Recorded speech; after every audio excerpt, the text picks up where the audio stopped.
There's a nice fault in this road cut that we're measuring. You can see the stations stretched out between Eric and Amy that we're measuring here. We measured off 10-foot stations. Kelsey, can you go point at our stations for us? Okay, there's 1, 2, 3. How many stations total did we get? I think we got like 14 stations. Okay, yeah, it's about 130 feet long, the road cut. Right there is the fault, right above Eric's head. You can see the gravel layer that's right above Eric's cap, and it is coming across the road cut here, and then it stops, and then it continues on again up, further up, so that we have what's known as a reverse fault. And up toward the top of the road cut, you can see the actual trace of the fault. There's a bit of erosion happening there, and it comes down at an angle from the upper right to the lower left, and that's representative of compressional force along the Elsinore Fault where we're at. Anyway, so we're going to map this whole road cut, and we've made the stations all the way down and measured the height of the road cut, and we'll show you how we did that in just a second. Alright, this is how we measure the vertical stations. We, like I said before, we measured off 10-foot stations, and every 10 feet we measure the height of the road cut. That's Eric holding the bottom of the tape, and Kelsey and Amy up there at the top holding the other end. How, let these cars go by. How high is that station? You need to bend down and put the tape near the, there you go. Roll it up so it's tight. Don't want any slack in it. What is it? You need to roll it up. It's really hard to communicate out here because of the traffic going by. It's so loud that it's hard to hear each other. Keep rolling it up. You got a lot of slack. Roll it up. Roll it up. Okay, good. Now what do we got?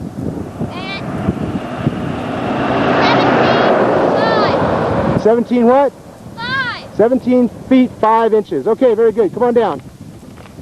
Okay, there's Kelsey, Amy, and Eric, and they're holding the data that we've tabulated here.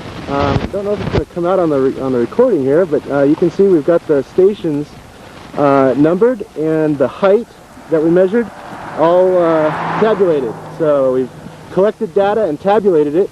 Now we get to correlate it into a map, and I'll show you how to do that here in just a minute. Okay, this is about the hardest part of the whole project here. We're trying to measure the thickness of the gravel bed there. we might not be able to do this. This has definitely been the hardest part. So, finding out how high the gravel layer is from the road bed here. So, what do we got there, Eric?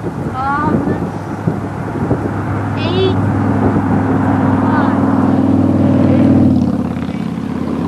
feet 5 inches.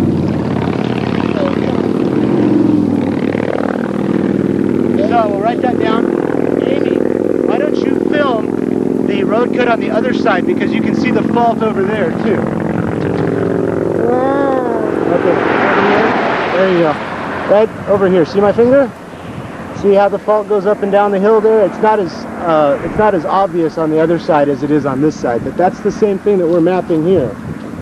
So, okay, Eric, roll up the tape. We got 8 feet 5, right?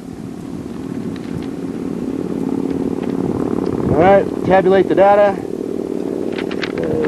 8 feet 5 inches from road bed. Do I turn it off now? Yeah, you can turn it off. Bye-bye. All right. Okay, well, we did our measurements. We didn't get the measurement that we were trying to get when Kelsey fell. It kind of ended our little field trip. I went back and measured the thickness of the gravel bed itself. It's been the one that's been displaced. And I took compass bearings on the road cut and which direction the road goes. So I got those in degrees, and we'll be able to translate those down into our data for our map, which we'll make when we get back home. coming out of Santa Isabel, and I had to stop and take a picture of the valley here. This is the valley where Lake Henshaw is. There's Lake Henshaw itself. It's also the Elsinore Fault. This ridge that's in the middle distance, right in the frame, is a fault feature called a pressure ridge. Two branches of the fault are parallel together, and that's squeezed up in between them. Nice little fault feature. But gosh, it's so pretty today. What a nice day. Up the San Ysidro Mountains out there in the distance, and then you follow along down those past Warner Springs and get down into Temecula and head on down. But that's nice view. All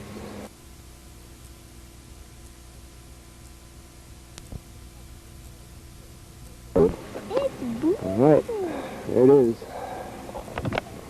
Okay, we've made it back home. Here is our list of things to do. We've got mapping, Highway 79 road cut, today's date. We're going to figure out a scale, lay it out on the graph paper, orient the diagram to north and south, although that's not going to make much of a difference because it's going to be a cross-section anyway, and plot the stations and measures. There's Eric, and I need to zoom out. There we go. Amy and Kelsey with their maps in front of them. What we're going to do first is figure out a scale, and that will enable us to plot everything down on the map. As soon as I do that, I'll turn this camera back on. Okay, we figured out a scale. Our scale is going to be 1 inch equals 10 feet, and that's what we're doing now. We're drawing a line across the bottom of the page to represent the road bed, actually. And what's Kelsey got? Kelsey's got a beautiful line across the bottom of her page. All right. So our scale is 1 inch equals 10 feet, and that'll be good for the horizontal scale as well as the vertical scale. So we've got that going on. And we'll take a quick break and figure something else out. Okay, now we are laying in the horizontal scale, and what we're doing is just, where is the zoom? There it is. We're writing in the station names. We started with 1 plus 0, 0. And then 10 feet to the right on our diagrams is 2 plus 0, 0, then 3 plus 0, 0, etc., all the way out to 14 plus 0, 0. That's going to represent our 140-foot long survey line that we laid out right at the base of the road cut. All right, Amy, wait. Whoa, I was just going to zoom in on yours. I will. All right, that's the way we're going to look. She's got the horizontal scale laid out, the vertical scale laid out, and we're drawing in some, they're called index lines when you're drafting. Helps you find your points. All right, there's Eric's. Eric's is looking really good. Yeah, all right. So you can see that he's got the stations laid out, 1 plus 0, 0, 2 plus 0, 0, 3 plus 0, 0. Each one of those are 10 feet apart. And that was the survey line that we laid down right at the bottom of the road cut. Now we're going to take the data that Kelsey collected from this table, and you can see 1 plus 0, 0 is 38 inches, or 3 foot 2 inches. We're just going to translate those onto the maps that the kids are drawing up right now. Okay, here we are. We are plotting our cross-section diagram here.